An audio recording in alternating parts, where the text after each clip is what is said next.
So this is the letter that I created for Lieutenant Van Ness, a statement in regards to the stalking. And so let's just get started. October 5th, 2025. Statement to Lieutenant Van Ness in regards to stalking that should be entered into case number files. This is another statement that is printable for your convenience. This is the definition of stalking. Stalking is a pattern of unwanted, repeated, and harassing behaviors directed at a specific person that would cause reasonable person to feel fear for their safety and suffer substantial emotional distress.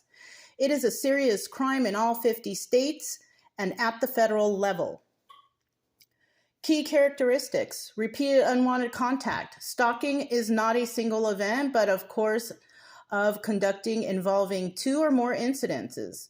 This can include repeated unwanted phone calls, text messages, emails, or messages on social media. Creates fear and distress. The actions of a stalker instill fear and anxiety in the victim. The distress can be psychological and affect a person's daily routine, sleep, and concentration. Not romantic, however, contrary to how it may sometimes be portrayed in the media, stalking is a crime of power and control, not love or romance.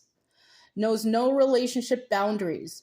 Stalkers can be strangers, but are often someone the victim knows, such as a current or former intimate partner, friend, or acquaintance.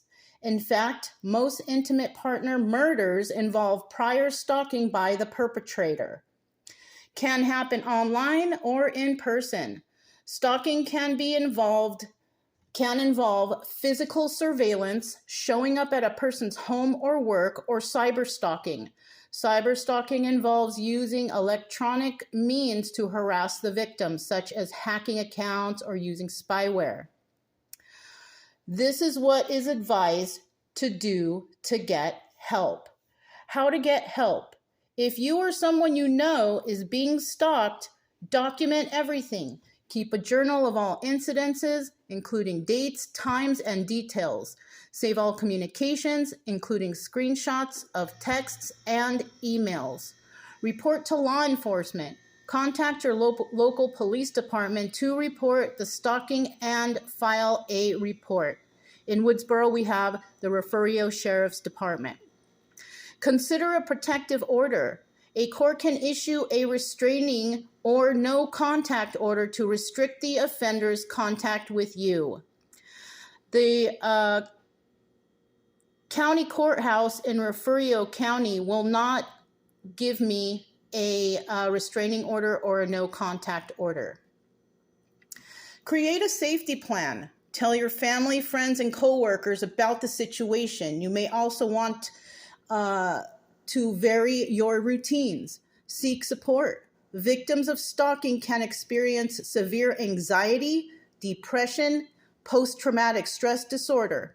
For help, you can contact the National Domestic Violence Hotline at 1-800-799-SAFE or the Stalking Resource Center. So now that we know that the visit from Brenda Roach and Earl Hennings falls in the category of stalking, charges should be placed on both of these individuals. As you can see, I was not contacted to set up a meeting with them. I am not home all the time. I am home when my vehicle is present. This situation is considered stalking because they had to come to my address a questionable number of times until they found me home. Definition of gang stalking.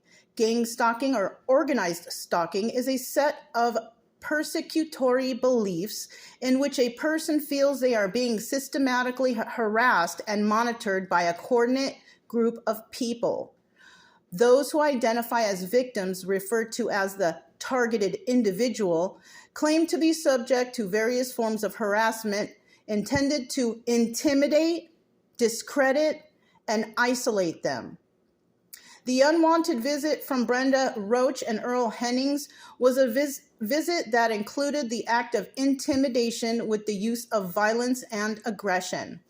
Please enter this as evidence to my case, as this is another law broken. In this case, it is both of these individuals who were stalking me.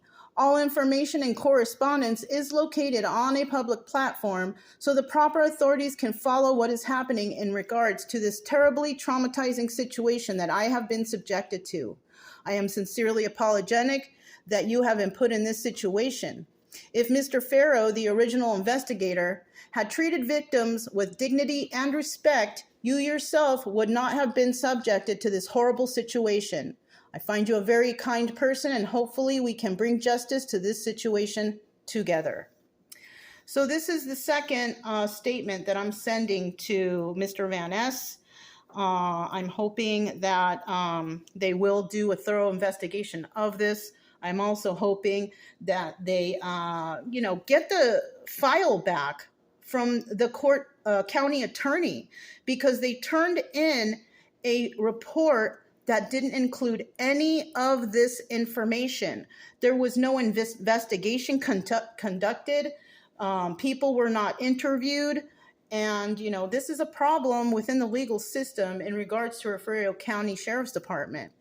So, yeah, thanks for watching.